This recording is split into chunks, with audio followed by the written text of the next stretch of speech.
Okay, today I'm going to show you how to use another method to solve systems of equations. This is kind of a combination.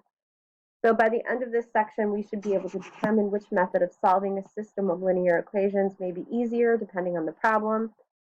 We should be able to solve systems algebraically, and we should be able to create a system for word problems.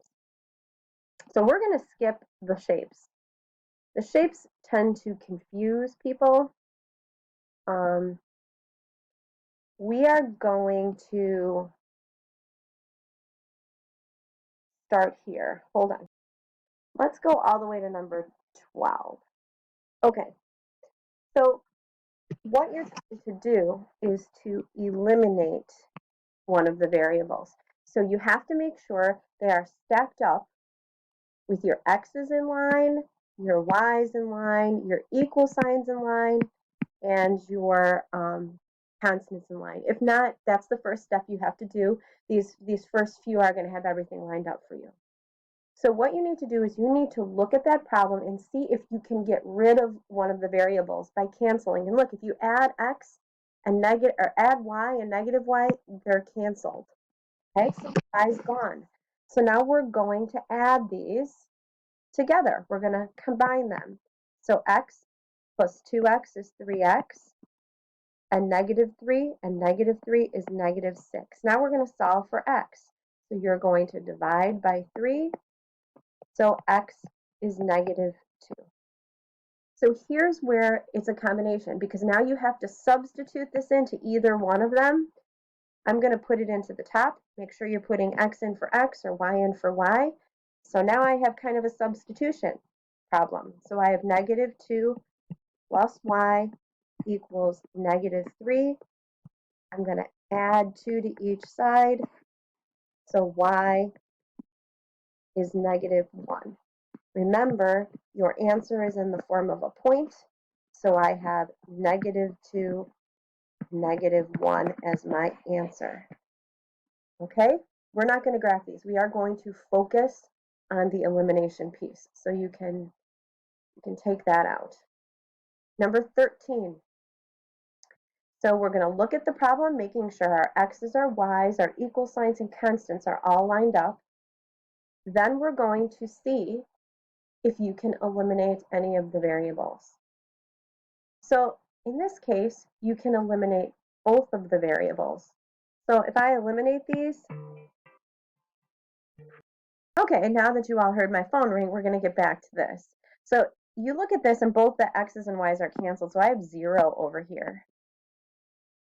So, and when you have 5 and negative 5, they also cancel out. So 0 is equal to 0. So the answer to a problem like this is infinitely many solutions.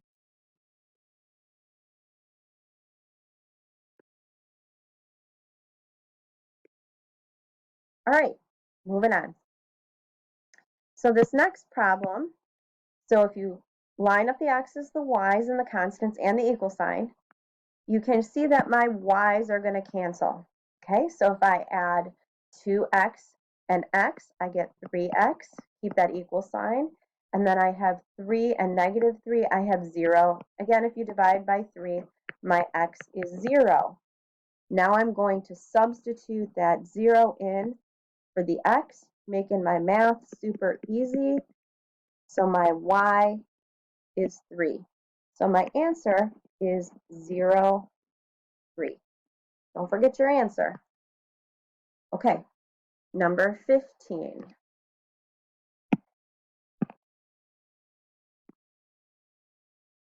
So we're stacking up, lining up the x's, the y's, and the constants.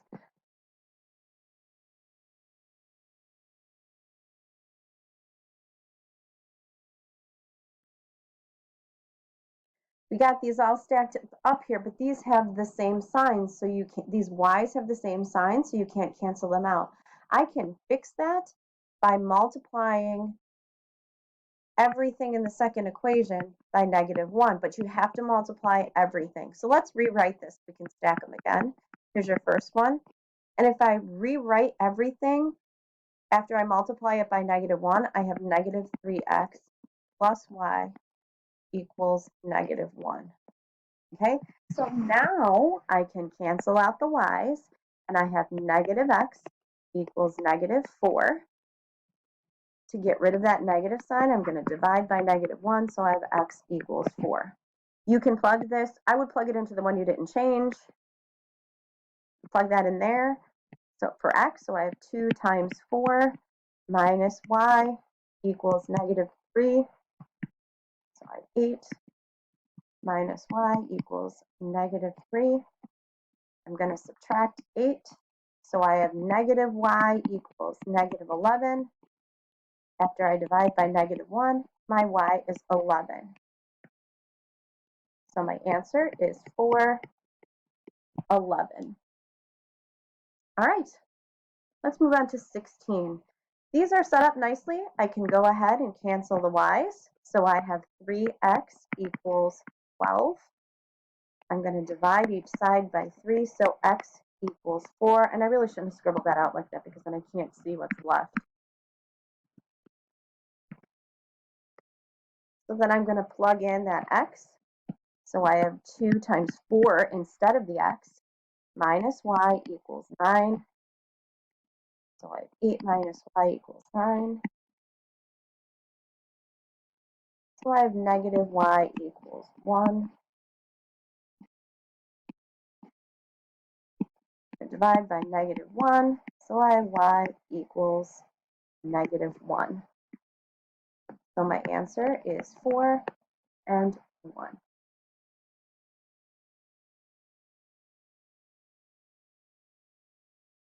All right, moving on along. So you can still have a coefficient in front and cancel. So if you see, we have the 4 and negative 4. So those still can cancel. It doesn't have to be a variable by itself. So I'm going to cancel the 4's out. 7x and 3x is 10x when I combine it. And negative 30 and 10 is negative 20. So when I divide each side by 10, I have x is negative 2. So I'm going to plug in for the x. So I have 7 times negative 2 instead of the x, minus 4y equals negative 30. So I have negative 14 minus 4y equals negative 30. So many negative signs. Now I'm going to add. So negative 4y equals negative 16. And when I divide each side by negative 4, I have 4. So my answer is negative 2, 4. Okay. All right. This again, we cannot cancel because we don't have opposite signs here. So I'm going to take the bottom one and multiply by negative 1. So let's rewrite. Here's the top one. You only have to do the bottom one. So now I have negative 2x minus y equals 7, positive 7. All the signs are the opposite. But now look what happens. This is going to cancel. This is going to cancel. You have 0 equals 13 here. So 0 is not equal to 13. So this one is no solution. They would be parallel lines. And you can tell by looking at this because they have the same slope in front of the x there. All right. So when I started talking about this, I talked about having everything lined up. These obviously aren't lined up. So you're going to have to take the second equation, and I would just bring the y over. So let's look at that second equation. If I just add the y to each side here, I'll have x plus y, and then there's my equal sign. So let's rewrite so they're stacked. Here's the first one. And when I rewrote the second one, I have x plus y equals 3. So now I can eliminate. So I have opposite signs on those y's, so let's get rid of those. 3x plus x is 4x equals 4. I'm going to divide by 4. Okay, so if I divide by 4, I have x equals 1. I'm going to plug it in up here instead of the x, so I have 3 times 1 minus y equals 1. So now I'm going to solve for y by subtracting 3.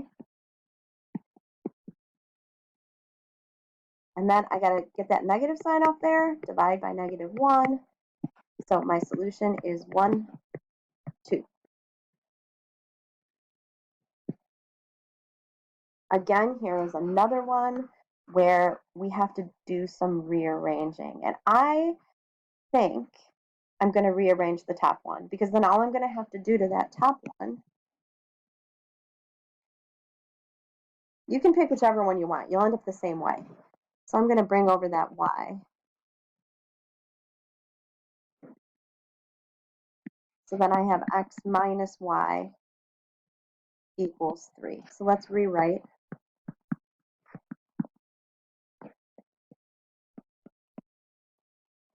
Well, we still cannot eliminate anything because these x's have the same sign. So let's do this. Now we got to multiply the second one by negative 1. We probably could have saved a step here. Let's rewrite again.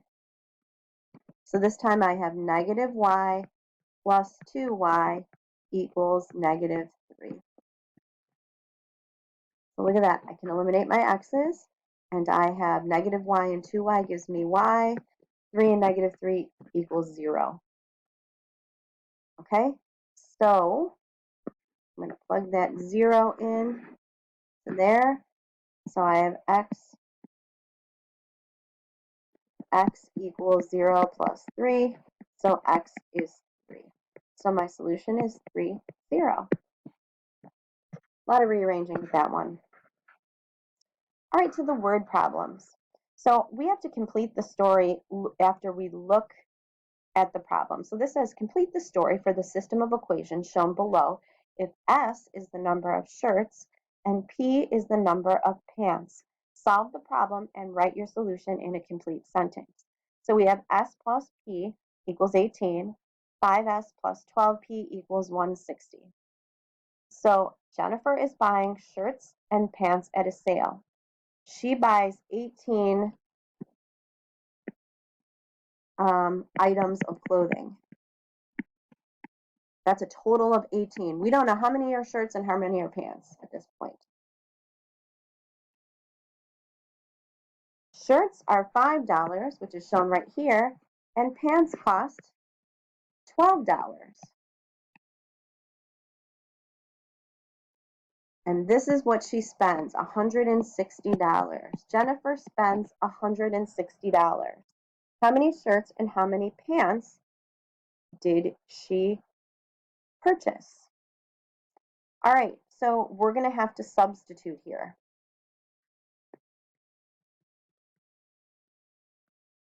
So I am going to, first of all, I'm going to erase all the markings I made up here so they don't confuse us.